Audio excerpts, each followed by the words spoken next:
ada Hari Peringatan Gizi Nasional yang ke-63.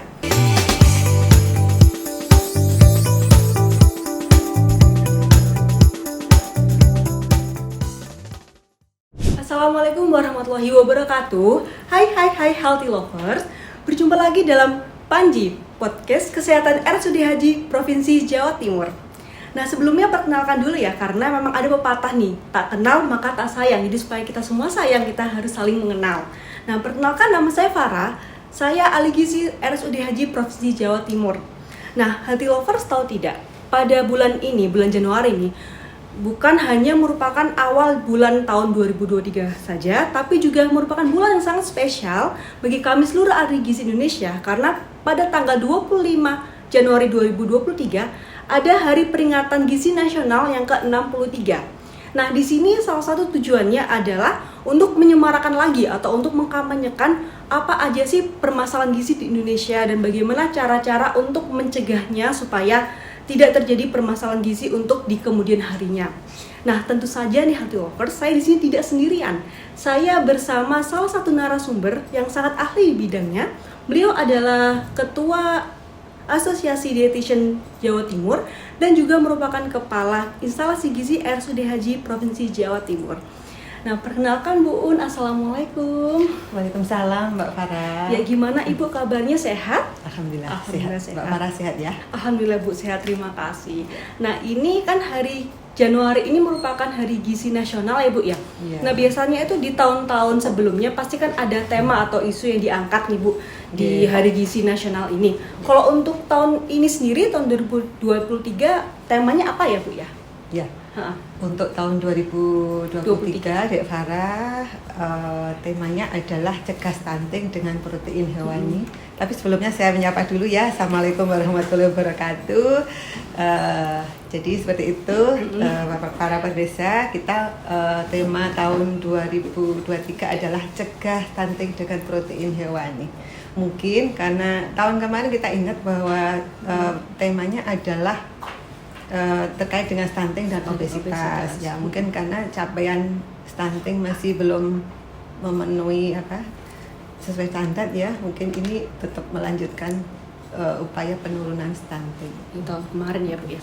Lalu biasanya tuh apa aja Bu kegiatan-kegiatan yang dilakukan maksud ahli gizi nasional atau ahli gizi daerah dalam memperingati atau mengkampanyekan Hari Gizi Nasional ini Bu? Iya. Kalau kegiatannya tentunya banyak banget ya, karena kita sebagai ahli gizi terkait masalah gizi itu tentu menjadi tanggung jawab dan tentu panggilan jiwa kita sebagai insan gizi ya harus selalu mengkampanyekan bagaimana pencegahan stunting yang ada di masyarakat kita, terutama di Indonesia. Nah, kegiatannya terutama untuk ahli gizi di rumah sakit ya, memberikan edukasi kepada masyarakat, di mana masyarakat rumah sakit atau mungkin masyarakat di luar rumah sakit ya. Dan di rumah sakit haji nanti insya Allah kita juga akan mengadakan suatu kegiatan. Salah satunya hari ini kita mengadakan podcast apa itu tema Hari Gizi Nasional. Kemudian nanti juga akan ada kita sosialisasi tentunya juga tema dari Hari Gizi kepada seluruh karyawan rumah sakit. Biasanya kita mengadakan melalui senam bersama gitu. Kemudian satu lagi kita akan melakukan di luar rumah sakit rencananya ya. Kita akan mengadakan bakti sosial ke salah satu SMA di Surabaya. Wah, di mana ya, SMK kalau nggak salah SMK, ya, di situ banyak remaja putri yang kita berikan edukasi sebagai kesiapan mereka nantinya menjadi calon ibu untuk melahirkan generasi muda yang sehat dan tentunya tidak kekurangan gizi dan tidak terjadi stunting. Gitu. Ya itu seperti kegiatan itu ya Bu, di rumah sakit haji itu kan pernah ada kegiatan program gerakan ibu sehat ya. Jadi seperti itu? Bisa jadi seperti itu. Kan selalu ada kaitannya ya. Kalau ibu sehat pasti anaknya juga sehat. Ya, okay. Jadi untuk para calon ibu atau ibu, segera perhatikan permasalahan gizinya atau segera tuntaskan permasalahan gizinya agar kedepannya semua sehat ya Bu ya, begitu ya. Ya. Dan tadi kita tuh membahas tentang mengerucut Bu tentang stunting ya. Dan kalau misalkan untuk secara globalnya permasalahan gizi yang ada di Indonesia ini apa aja sih Bu? Ya, masih banyak masalah gizi, terutama masalah gizi kurang ya, Gizi kurang. seperti stunting, wasting, kemudian juga gizi lebih atau obesitas, dan juga kekurangan zat gizi mikro terutama seperti kekurangan Fe sehingga terjadi anemia dan sebagainya ya. Data di Kemenkes tahun 2020 menunjukkan bahwa angka stunting itu masih tinggi di Indonesia ya, sekitar 24,3% gitu. Di Jawa Timur sendiri masih ada di angka 23,8 ya. Nah, padahal nanti targetnya tahun 2024 yang ditayangkan oleh Presiden sebesar 14%. Nah, itu kan suatu PR yang berat tentunya ya, kurang 1 tahun lagi nih. Ya, apakah bisa tercapai gitu? Karena ini kan menyangkut generasi masa depan negara kita ya. Kalau kualitas generasi mudanya kurang bagus kan hasilnya juga tidak bagus SDM-nya gitu. Nah gitu ya T-Lovers, jadi kan tadi untuk target 2024 itu 14%, jadi sangat amat jauh ya Bu sebenarnya ya, dan itu kurang waktu setahun lagi. Nah itu kalau misalkan penyebab stunting itu apa Ibu? Supaya bisa mencegah minimal untuk agar angka stunting tidak semakin tinggi. Mbak Farah, bahwa penyebab stunting itu banyak ya, multifaktorial gitu ya. Tapi terutama adalah biasanya kurangnya pengetahuan ibu terhadap gizi dan kesehatan. Bagaimana dia memberikan dia belum paham terkait bagaimana nutrisi yang baik tentunya untuk ibu sendiri maupun untuk balitanya. Nah, selain itu juga pada saat kehamilan, pada saat nifas, pada saat menyusui, tentu faktor gizi juga sangat berpengaruh. Kemudian faktor lain adalah terbatasnya layanan kesehatan misalnya, kemudian juga adanya akses sanitasi yang lemah, lingkungan yang kurang sehat. Nah, itu juga sangat berpengaruh terhadap kejadian stunting gitu. Nah, ini ada data dari Bappenas bahwa hampir 60% penyebab stunting itu adalah kurangnya pengetahuan dan perilaku masyarakat. Oleh karena itu inilah yang menjadi sasaran kita, bahwa kita harus meningkatkan pengetahuan masyarakat supaya merubah perilakunya, terutama terhadap gizi dan kesehatan, supaya mereka lebih aware terhadap kesehatan, terhadap gizinya ya. Lalu untuk pencegahannya sendiri bagaimana Bu? Untuk mencegah stunting supaya kedepannya tidak semakin meningkat, dan untuk Healthy Lovers supaya tahu semuanya, ini kan memang ada calon-calon ibu gitu ya Bu ya, untuk bisa mengembangkan janinnya supaya bagus. Pencegahannya apa saja? Pencegahannya kalau menurut pemerintah itu dibagi menjadi 2, namanya intervensi gizi yang spesifik dan intervensi gizi yang sensitif gitu ya. Kalau yang spesifik itu yang langsung berhubungan dengan objek atau masyarakat, misalnya bagaimana kita meningkatkan asupan gizi masyarakat, kemudian meningkatkan status gizi ibu, kemudian bagaimana pencegahan infeksi, kemudian mencegah penyakit menular dan sebagainya, yang langsung berhubungan dengan ibu dan balita ya. Kemudian kalau yang tidak langsung tentunya kita memperbaiki fasilitas, sarana kesehatan dan sebagainya gitu. Nah, pada intinya penyebab stunting itu bisa kita lihat di 1000 HPK ya. 1000 hari pertama kehidupan. Dimulai pada saat kehamilan seorang ibu, kemudian melahirkan hingga bayinya itu usia 2 tahun. Nah, itu adalah masa-masa krusial di mana gizinya harus sangat diperhatikan gitu. Kalau ibunya tidak sehat, kekurangan gizi, ya tentunya nanti bayinya juga tidak sehat. Ibarat kita membangun sebuah rumah gitu ya. Kalau bahan bakunya itu kualitasnya tidak bagus, makanya nanti rumahnya ya nggak akan bertahan lama. Mungkin gampang keropos gitu ya, kemudian mudah rusak dan sebagainya. Ibaratnya seperti itu. Jadi makanya gizi ibu, kemudian pada saat hamil, mulai pertama hamil, atau bahkan tadi sebelum hamil, pada saat hamil, melahirkan, menyusui, sampai anak umur 2 tahun itu harus benar-benar kita perhatikan gitu. Harus cukup lah. Jadi gizi ya Bu ya, gizi seimbang ya. Nah, saya tuh pernah dengar Bu tentang apa itu programnya pemerintah yang isi piringku. Nah, itu gimana? Kalau misalkan isi piring saya mah ya Ya Apa lemak-lemak isinya? Bu.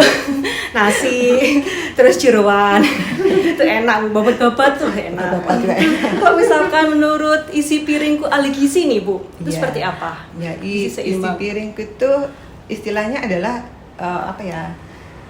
Gambaran dari gizi seimbang sebenarnya ya, yaitu adalah susunan makanan sehari-hari di mana jumlah dan jenisnya itu disesuaikan dengan mungkin berapa berat badan kita, kemudian apa saja aktivitas kita, kemudian prinsip jenis makanan apa yang harus diperhatikan gitu. Jadi tidak setiap orang itu berbeda-beda tentunya ya, karena ada apa namanya banyak yang apa istilahnya ya, ya sesuai individual gitu ya. Tapi yang jelas dari isi piringku itu kita bisa melihat apa sih sebenarnya yang harus kita konsumsi. Misalnya berapa persen dari satu piring itu makanan pokoknya, kemudian berapa persen sayur, berapa persen lauk hewani, nabati, atau mungkin yang lain-lain gitu. Ya itu tergambar di dalam isi piringku itu. Ya gitu, healthy lovers. Jadi bukan kayak nasi terus babat, paru, itu jangan ya healthy lovers. Jadi kan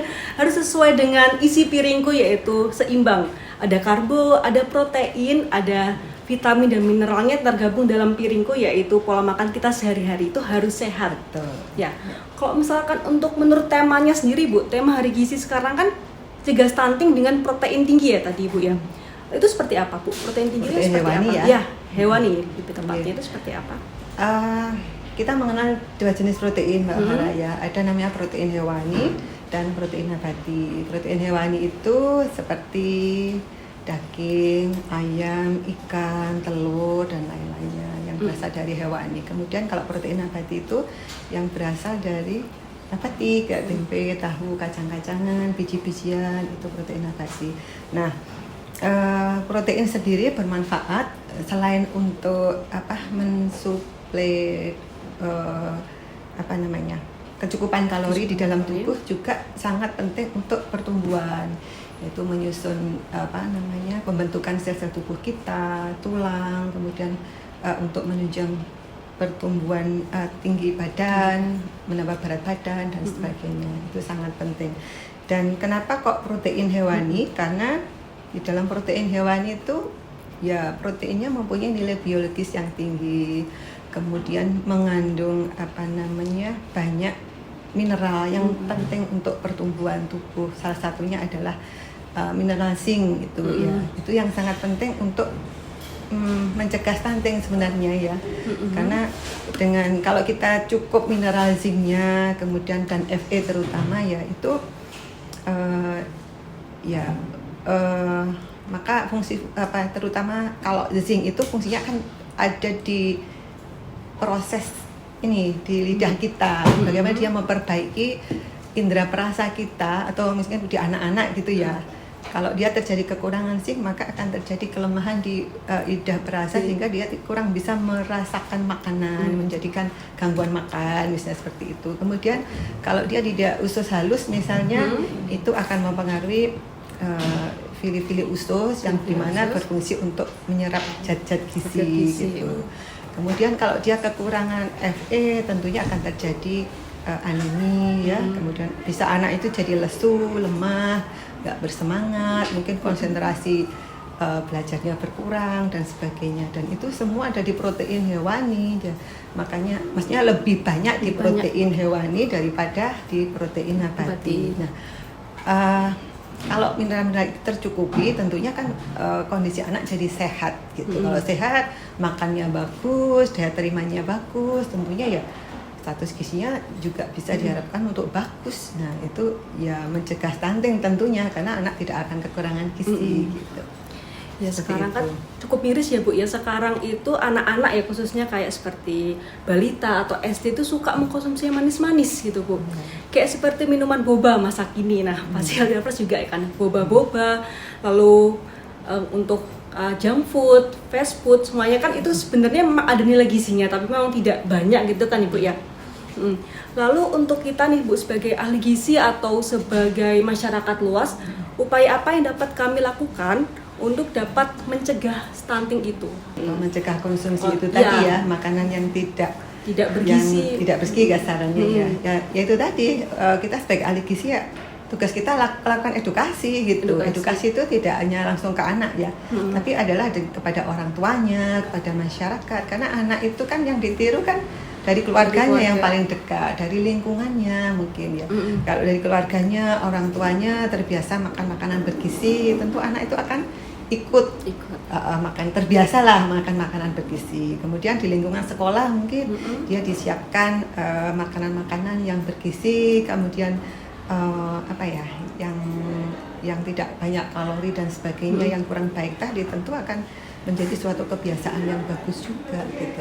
Jadi kalau untuk anak-anak kita nggak bisa mengarahkan secara langsung gitu, ya pasti ada lewat keluarga dan lingkungan sekitarnya gitu.